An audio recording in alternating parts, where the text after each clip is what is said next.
Hello gas, পর্যাপ্ত পরিমাণ বৃষ্টির কারণে আমার বিড়ালটার প্রচুর ঠান্ডা চলে আসছে।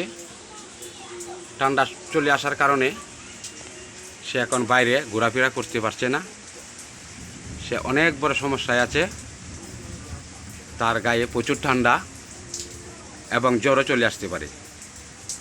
আমাদের এলাকায় 2 দিন যাবৎ বৃষ্টি হচ্ছে। এই 2 দিনের বৃষ্টির কারণে আমার বিড়ালটা সে পানিতে দৌড়াদৌড়ি করেছে। এই জন্য তার শরীরের ভিতরে প্রচুর ঠান্ডা লেগে গেছে।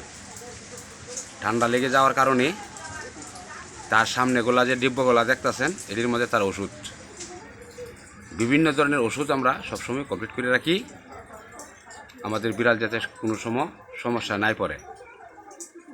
এই যে দেখো তোমরা ভিডিওটা, তার সামনে খালি ওষুধ না, কিছু খাবারও আছে। অনেক ধরনের খাবার সে অনেক সময় খায়। এই জন্যই সে আজকে 2 দিন যাবৎ কোনো কিছু খাচ্ছে না। কোনো কিছু না খাওয়ার কারণে তার শরীরটা দুর্বল হয়ে গেছে। আপনারা যে বিড়ালটাকে দেখতে পান ইউটিউবে বা ফেসবুক প্রোফাইলে, সেই ভাইরাল বিড়াল। 2 দিনের বৃষ্টির কারণে পর্যাপ্ত পরিমাণ ঠান্ডা লেগে গেছে। অতিরিক্ত ঠান্ডার কারণে সে আজকে অসুস্থ হয়ে পড়েছে। অসুস্থ হয়ে পড়ে যাওয়ার পর সে কোনো কিছু খাচ্ছে না।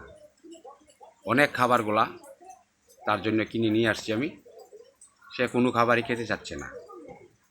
এখন অবশ্যই বেডের কাছে নিয়ে যাওয়ার আমার প্রয়োজন। সে পন্থী আমার একবারে মুখটা বিষ করিয়া বসে আছে। সে কারো কোনো কথা শুনছে না, আমাদেরও সে কোনো কথা শুনে না। সে তার মতে মতে সে শুয়ে আছে, বইয়া আছে, এমনভাবে মন খারাপ করে সে বইয়া আছে। এই জন্য আমাদের মনটা বেশি ভালো না। আমাদের ভিডিওটা ভালো লাগলে সবাই লাইক কমেন্ট করবা, অন্যদেরকে দেখার সুযোগ করে দিবা। আর আমার বিড়ালটা যাতে ভালো হয়ে যায় তোমরা সবাই দোয়া করবা।